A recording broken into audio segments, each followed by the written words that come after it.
শীত মানেই পিকনিক, আর পাড়ার কাকিমাদের পিকনিক মানে একটা আলাদা রকম মজার ব্যাপার। একটা কাকিমা যেমনি ডেরো নিয়ে উনুন খোঁড়ার জন্য মাটি খুঁড়ছে, আর একটা বড়মা দাঁড়িয়ে আছে, আর একটা বড়মা বলছে কটা উনুন করতে হবে আর কতটা মাটি খুঁড়তে হবে।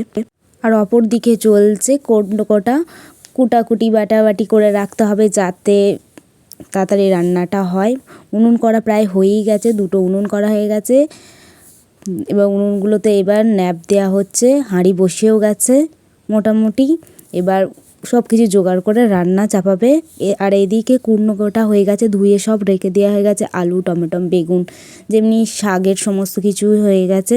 এবার সমস্ত কিছু পিকনিক স্পটে নিয়ে আসা হয়ে গেছে। এবার কে কীরকম রান্না করবে, কোন উনুনটা আগে জ্বালা হবে, সমস্ত কিছুই রেডি করা হচ্ছে। শুধুই কি ভাত আর মাংসের ফিস্টি হবে, মুড়ি মাখা হবে না তাই কখনো হয়? আমরা বাঙালি, আমাদের মুড়ি ছাড়া চলে না, সেই জন্য মুড়ি মাখা চলছে। দেখে নাও আমার বৌমনি মুড়ি মাখছে সমস্ত কিছু দিয়ে। তেমনি নারকেল আছে, গাজর কুচুনো আছে, ধনেপাতা আছে, মটরশুঁটি আছে, আর ওই ছোলা আলু দিয়ে একটা মানে মানে কী বলবো ওটাকে, একটা মাখা করা হয়েছে। এবার মাখা হচ্ছে, এবার সকলে মিলে এটা খাওয়া হবে। অনেকে আছে বলে সেই জন্য 2টো জায়গাতে মাখা হয়েছে।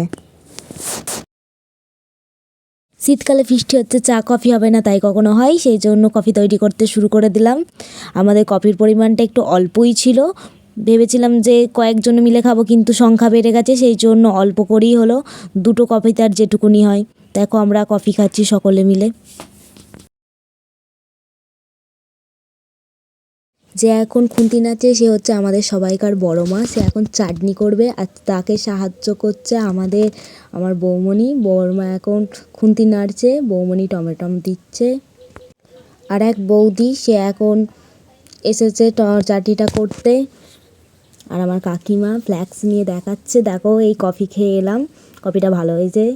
আর এই পুচকেটা আছে, এখনও চাটনিটা হওয়ার পর এখন অনেক রান্না বাকি আছে। আর এক বড়মার এখনও মুড়ি খাওয়া শেষ হলো না, মানে সমস্ত কিছু রান্না শেষ হয়ে যাচ্ছে, ওনার এখন মুড়ি খাওয়া শেষ হচ্ছে না। কাকিমা ফোন নিয়ে চলে এসেছে ভিডিও করবে বলে। চাটনি ভাজা হয়ে গেছে, এবার পাঁপড় ভাজতে শুরু করে দিয়েছি। পাঁপড় ভাজা হয়ে গেলে এবার আমাদের মাংস চাপানো শুরু হবে। গরম তেলে 5 ফোড়ন, কাঁচা লঙ্কা, তেজপাতা দিয়ে পেঁয়াজগুলো ভালো করে ভেজে নিয়ে তাতে ধনেপাতা আর টমেটো দিয়ে হালকা করে লাল লাল করে ভেজে মশলা দিয়ে কষিয়ে মাংস আলু দিয়ে তৈরি হয়ে যাবে মাংসের ঝোল। দেখো মাংসের কালারটা কি সুন্দর হয়েছে। রান্নার পালা শেষ, এবার খাওয়া দাওয়ার পালা শুরু। একদিকে বসেছে বড়রা এবং বাচ্চারা, আর একদিকে বসেছে পাড়ার বউরা, যেমনি মঙ্গলি আছে, আমাদের কাঞ্চন দিয়ে আছে, কাজল দিয়ে আছে, আর অনিমা দিয়ে আছে, একসাথে বসেছে। সবশেষে আমি কাকিমা আর বৌদিটা খেতে বসেছি। একবার তোমরা দেখে নাও আমাদের ফিস্টির মেনু, গরিবের ফিস্টি। শেষ অবধি ভিডিওটা দেখে ভালো লাগলে চ্যানেলটাকে সাবস্ক্রাইব করে দিয়ে ভিডিওটাতে লাইক দেবেন।